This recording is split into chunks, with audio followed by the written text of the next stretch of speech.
Good morning everyone, welcome to my YouTube channel physics and research. आज का आपका current electricity का class है, इलेक्ट्रिक पावर पे रिलेटेड है। पिछले लेक्चर्स में 8 लेक्चर्स में आप लोगों ने सीख चुके होंगे रेसिस्टर्स, करंट, ये सब के बारे में। एंड पिछला लेक्चर आपका रेजिस्टेंस का न्यूमेरिकल्स के ऊपर बेस्ड था कि कैसे हम वायर कनेक्शन के प्रॉब्लम को या डिफरेंट टाइप्स ऑफ रेसिस्टर्स के प्रॉब्लम को कैसे सॉल्व करते हैं। ठीक है, चलिए आज का क्लास आपका है, हेडिंग लगा लिया जाए क्लास को, इलेक्ट्रिक पावर। आज छोटा सा टॉपिक है आप सभी लोगों के लिए, ठीक है, बहुत खुशी हुई आप लोगों को। चलिए, जैसा कि आप लोगों ने पहले भी देखा है क्लास 10th में, पावर को डिफाइन कैसे किया जाता है। पावर बराबर होता था work done per unit time. ठीक है, तो इलेक्ट्रिक पावर भी कोई इससे ज्यादा छूता नहीं है, इलेक्ट्रिक पावर भी ऐसे ही डिफाइन है। ठीक है, the electric work per unit time, बस यहां पर इलेक्ट्रिक टर्म यूज हो जाएगा, इज कॉल्ड इलेक्ट्रिक पावर। ठीक है, यानी कि हम कह सकते हैं P is equal to W by T, change in work done by change in time. ठीक है, इसी को हम लोग क्या कहते हैं, इलेक्ट्रिक पावर कहते हैं। अब ये बात आपको खास ध्यान रखनी है कि ये जो हमारे पास जो इलेक्ट्रिक वर्क डन है वो आता कैसे है। आप लोग को याद होगा पोटेंशियल का कंसेप्ट। पोटेंशियल क्या होता था, V is equal to W by Q, यही तो वर्क डन है। ये जो वर्क डन है यही तो इलेक्ट्रिक वर्क डन है। कौन करता था, ये वर्क डन करता था एक्सटर्नल फोर्स। किसी चार्ज को इनफाइनाइट से किसी पॉइंट तक लाने में जो एक्सटर्नल फोर्स काम करता था उसी को तो हम लोग कहते हैं इलेक्ट्रिक वर्क ना। यही इलेक्ट्रिक वर्क है यहां पर हमारे पास, बस यही डिफरेंस है। Electric work per unit time is called power. Unit वही रहेगा, जूल पर सेकेंड, या फिर इसी को प्यार से हम लोग क्या कहते हैं, वाट कहते हैं। दिस मीन्स अगर हम 1 सेकेंड में 1 जूल अगर काम करते हैं, एक्सटर्नल वर्क करते हैं, तो वो कितना होता है, 1 वाट के बराबर होता है। ठीक है, और भी इसकी यूनिट्स हैं, जैसे कि हम लोग देखते हैं बड़े बड़े मशीन्स में या मोटर्स वगैरह में लिखा हुआ रहता है HP। ठीक है, not Hindustan petroleum. HP means horse power. ठीक है, और किसी किसी में होता है BHP। ठीक है, BHP इसका मतलब होता है ब्रिटिश हॉर्स पावर। ठीक है, तो मोटर वगैरह जितना भी हैवी इक्विपमेंट्स होता है, जिसमें ज्यादा पावर होता है, जिसमें ज्यादा वाटेज होता है, वो सब में क्या होता है, ये यूनिट्स यूज होता है। मींस 1 HP का मतलब लगभग 746 वाट होता है, एंड 1 BHP का मतलब होता है 745.6 वाट। थोड़ा सा आगे पीछे है, ज्यादा कुछ डिफरेंस नहीं है। ठीक है, नाम में सिर्फ डिफरेंस इसीलिए है, ये ब्रिटिश लोग यूज करते हैं और ये यूनिवर्सल है। ठीक है ना, बस सिर्फ यही डिफरेंस है। बाकी अगर देखा जाए पावर कैपेसिटी देखा जाए तो लगभग दोनों का बराबर ही है, कोई आगे पीछे नहीं है। ये डिफरेंट यूनिट्स हो गए पावर के, जिससे हम लोग HP और BHP जनरली यूज करते हैं। ये आपका जो इलेक्ट्रिक मोटर घर में जिससे पानी भराता है वो आपका कम से कम 1 HP का होना चाहिए घरों के लिए। खेत के लिए जहां ट्यूबवेल वगैरह चलते हैं वहां 2 HP के यूज होते हैं, या और भी उससे ज्यादा अगर काम हो ना तो पावर हमें बढ़ाना पड़ेगा। ठीक है, ये पावर के अदर यूनिट्स हो गए। ठीक है, और भी इसके यूनिट्स होते हैं जैसे कि किलोवाट। ठीक है, 1 kilowatt means 10 to the power 3 watt. इसे हम लोग कहते हैं कमर्शियल यूनिट। ठीक है, इसे हम लोग कहते हैं कमर्शियल यूनिट। ठीक, यानी कि कमर्शियली, यानी कि जहां पर पैसा कौड़ी की बात है उसे तो कमर्शियल कहते हैं। यानी कमर्शियली जब इसके यूनिट की बात आती है तो वहां पर KW में बात की जाती है, कितना किलोवाट चाहिए। ठीक है, उसके हिसाब से इसे कैलकुलेट किया जाता है। ये डिफरेंट टाइप्स ऑफ यूनिट्स हो गई इसकी, जिसे हम लोग यूज करते हैं। ठीक है, हमारे जितने भी लोग हैं वो यूज करते हैं। चलिए नोट कर लीजिए, छोटा सा चीज है, नोट हो गया होगा, मिटा देते हैं।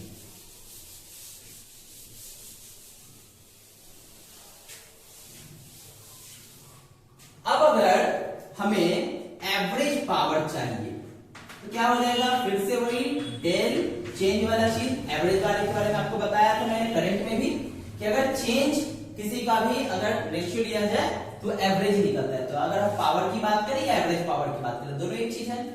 अगर हम इंस्टेंटेनियस पावर की बात करते हैं तो dw अपॉन dt हो जाएगा। ठीक है, यहां से dw का वैल्यू कितना निकल करके आएगा, p dt, और अगर दोनों तरफ इंटीग्रेशन लगा दिया जाए तो वर्क डन यहां से निकल करके आएगा पावर इंटू dt का जो इंटीग्रेशन होगा वहां से निकल करके आएगा वर्क डन। और अगर वर्क डन का डिफरेंशिएशन कर देते हैं टाइम के रिस्पेक्ट में, वहां से क्या निकल जाएगा, हमारा पावर निकल जाएगा। ठीक है, तो और ये टाइमिंग क्या हो गया, t1 से लेकर के t2 तक, इनिशियल टाइम से फाइनल टाइम तक, इसको हम इंटीग्रेट करके निकाल सकते हैं। चलिए, ये तो हो गई छोटी सी बात। अब पावर का और क्या क्या फॉर्म निकल करके आता है ये चीज समझते हैं।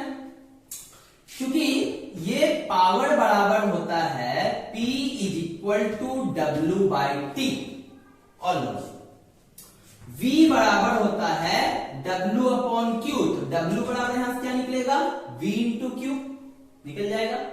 कैपिटल Q यूज करते हैं, अभी तक यही यूज करते हैं। चलिए, हो जाएगा, लिखा जाए तो P की जगह V into Q by T. ठीक है, अब बताइए कि Q by T charge per unit time, क्या ये करंट देता है, बिल्कुल, ये आ गया V इंटू आई। पावर का एक और formula, potential difference into current. अगर हम पोटेंशियल डिफरेंस को करंट से मल्टीप्लाई कर देंगे तो हमें पता चल जाएगा पावर कितना है।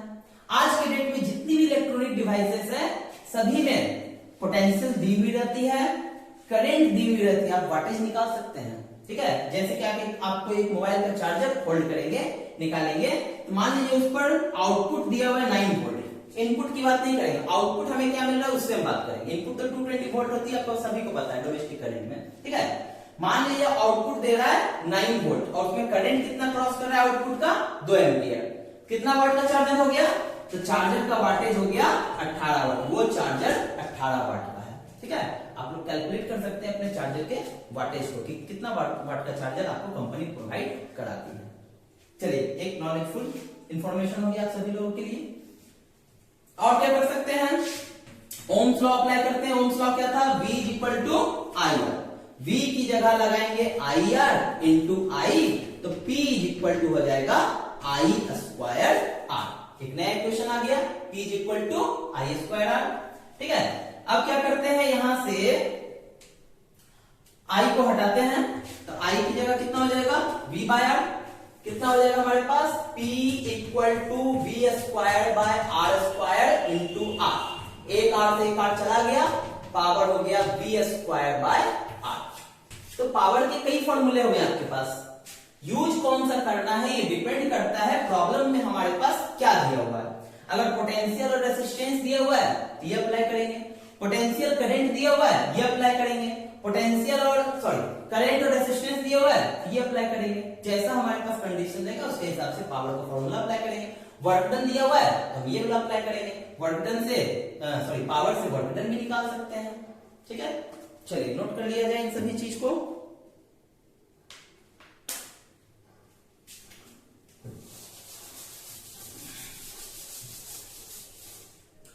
आगे देखते हैं कि ये जो वर्क डन है पावर इनटू टाइम, यही वर्क डन क्या होता है आगे चल करके बन जाता है इलेक्ट्रिकल एनर्जी।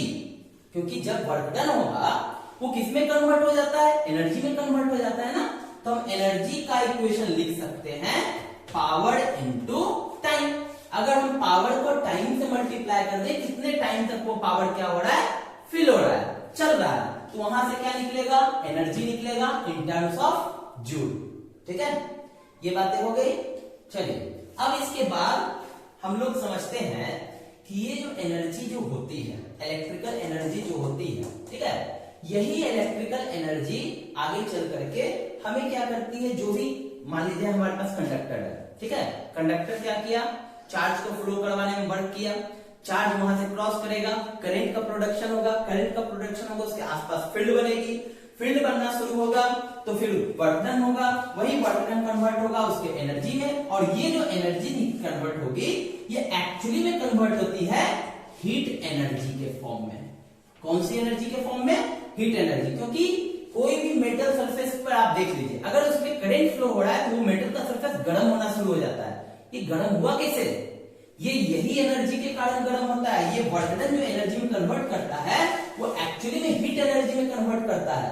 तो इसके पास एनर्जी जो आ गई H is equal to power into time, and power को हम लोग क्या लिख सकते हैं, I square R into T, that is joules law.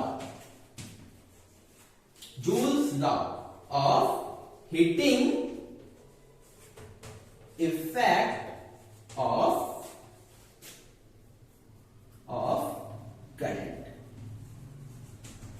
ठीक है, ये जूल्स लॉ होता है। जूल्स लॉ का कहना है कि हीट जो प्रोड्यूस होती है कंडक्टर में वो डायरेक्टली प्रोपोर्शनल होती है करंट के स्क्वायर के, डायरेक्टली प्रोपोर्शनल होती है रेजिस्टेंस के, एंड डायरेक्टली प्रोपोर्शनल होती है time to flow the current in the circuit. उस सर्किट में कितने टाइम में करंट फ्लो कर रहा है उसके प्रोपोर्शनल होती है। क्या यही चीज नहीं है? ठीक है, इसी को हम लोग कहते हैं joules law of heating effect of current. हालांकि ये सारा चीज आप लोगों ने क्लास 10th में भी पढ़ा है, फिर से रिपीटेशन हो रहा है, इसलिए काफी आसान आपको लगेगी, इसमें कोई नया चीज नहीं है। ठीक है, पढ़े होंगे, याद होगा तो अच्छी बात है, नहीं याद है तो और भी अच्छी बात है, सीखने को मिल गई एटलीस्ट। ठीक है, अब आगे बढ़ते हैं। यहां पर एक और चीज के बारे में, कॉमर्शियल यूनिट ऑफ एनर्जी। इसी एनर्जी की हम बात करते हैं, उसके कॉमर्शियल यूनिट की बात करते हैं।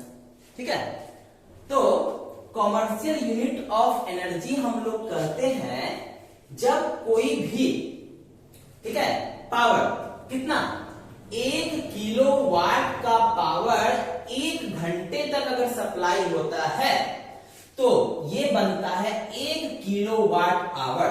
ठीक है, 1 किलोवाट, 1 किलोवाट पावर क्या था, कॉमर्शियल यूनिट ऑफ पावर था ना। ये कॉमर्शियल यूनिट ऑफ पावर अगर 1 घंटे तक हम अगर सप्लाई करते हैं तो ये बन के निकलता है कितना, 1 kilowatt hour, and this 1 kilowatt hour is hour 1 unit. ठीक है, and that 1 unit is called commercial unit of energy. मतलब हम लोग का जो एनर्जी बिल आता है, घर में हम लोग जो लाइट यूज करते हैं उसका जो एनर्जी बिल आता है वो किन टर्म्स में आता है, वो इसी टर्म्स में आता है कि कितना यूनिट आपने एनर्जी यूज किया है। 4 यूनिट, 40 यूनिट, 400 यूनिट, जितना यूनिट आपने एनर्जी यूज किया है उतने यूनिट को अपने कॉस्ट से मल्टीप्लाई करके आपको एनर्जी बिल दे देते हैं। ठीक है, तो वो यूनिट यही होता है 1 किलोवाट आवर। 1 किलोवाट आवर का मतलब क्या हो गया, 1 किलोवाट आवर। किलो का मतलब सभी को पता है 1000। ठीक है, वाट क्या हो गया, पावर यूनिट हो गया। चलिए इसको लास्ट में लिख देते हैं, वाट पावर का यूनिट। ये है 1 आवर। 1 आवर में कितने सेकेंड होते हैं, 3600 सेकेंड। कितना हो गया, 1000 गुना 3600 वाट सेकेंड। अब जरा याद करें, ये एनर्जी का जो यूनिट होता है पावर, ये वाट हो गया, टाइम ये सेकेंड हो गया। ये वाट इंटू सेकेंड मिलकर के तो जूल बन रहा है, तो मतलब ये तो आगे चल करके बनने वाले हैं जूल, और ये हो गया 36, 1 2 3 4 5। ठीक है, means 3.6 into 10 to the power 6 joule, 1 kilowatt hour ये होता है। जब हम इतना जूल एनर्जी यूज करते हैं 1 घंटे में, तब जाकर के क्या होता है, हमारा 1 यूनिट का बिल आता है, 1 यूनिट। ठीक है, और तब जाकर के हम क्या कर सकते हैं, उसे कैलकुलेट करके पता कर सकते हैं। मतलब अगर हमें बिजली बिल निकालना हो, एनर्जी बिल निकालना हो, तो हम क्या करेंगे, सबसे पहले जितना भी हमारे पास इक्विपमेंट्स है, मान लिया जाए, चलिए एक एग्जांपल के तौर पर समझाते हैं। मान लिया जाए हमारे घर में CFL, ठीक है, कितना कितना 9 वाट का, ठीक है। चलिए सीधा सीधे 10 वाट ले लेते हैं, 10 वाट का है, ठीक है, CFL तो वाट में ही आता है। फिर उसके बाद हमारे घर में मान लीजिए 3 रूम है तो 3 फैंस भी होंगे, ठीक। इस फैन का वाटेज मान लेते हैं 60 वाट है, 60 वाट ईच, ये भी हो गया 10 वाट ईच। और क्या हो सकते हैं घर में, टेलीविजन, टेलीविजन कितने वाट का होगा, चलिए 50 वाट का होगा, एक टेलीविजन है, काफी है, ठीक है। एक रेफ्रिजरेटर या इसको हम लोग फ्रिज कहते हैं, 300 वाट, ठीक। चलिए इतना नहीं समझते हैं कि कितना, बाकी तो आप लोग समझदार हैं और भी काम कर सकते हैं। मान लिया जाए ये CFL पूरे दिन में कितना देर चलता होगा, CFL रात में तो जलते नहीं होंगे बल्ब, दिन में ही जलते होंगे, दिन के 12 घंटे में मान लिया जाए ये 8 घंटा जलता है, सॉरी मैंने उल्टा कर दिया, दिन में CFL कम जलते हैं, रात में ज्यादा जलते हैं, रात में सोने टाइम ये बुझाया जाता है, 8 घंटे मान करके चलते। चलिए फैंस को थोड़ा ज्यादा ले लेते हैं, ठीक है, ये मान लीजिए 12 घंटे पर डे चलते हैं, ठीक है। टीवी अगर देखा जाए तो टीवी मान लिया जाए 6 घंटा चला जाता है, ठीक, इससे ज्यादा ही होगा, कम तो किसी के घर में नहीं होगा।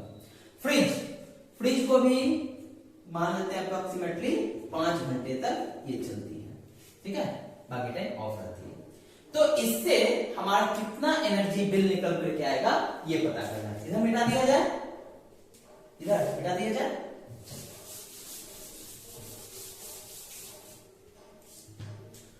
हमने सबसे पहले एनर्जी बिल निकालना चाहा, E, तो क्या होता है पावर इनटू टाइम। CFL कितना है हमारे पास, 10 वाट का है, कितना CFL है, 6 CFL है, कितने देर तक चला, 8 घंटे तक, ये CFL का हो गया, पावर इनटू टाइम, एनर्जी आ गया। फैंस के लिए 60 वाट का पंखा 3 गो है, 12 घंटे तक चल रही है, प्लस टीवी के लिए हो गया 50 वाट का टीवी है, 6 घंटे तक चल रही है, प्लस 300 वाट का फ्रिज है, 5 घंटे तक चली, अब उसके बाद तो कुछ है नहीं, ये एनर्जी आएगा पर डे, एनर्जी कंजम्पशन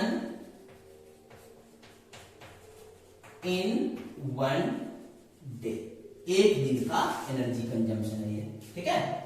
कितना निकल करके आएगा, 8 × 48 480, कितना हो जाएगा, 6 दिया 18 180, 180 में 2 जोड़ दिया जाए 36, 216, 2160, ये हो जाएगा 6 × 5 30, ये हो जाएगा 1500, ठीक है। इतना निकल करके आएगा वाट आवर, है ना, ये वाट आवर, अभी किलोवाट में नहीं कन्वर्ट हुआ है, सब कुछ वाट में है ना, अभी किलोवाट में नहीं हुआ, ठीक है।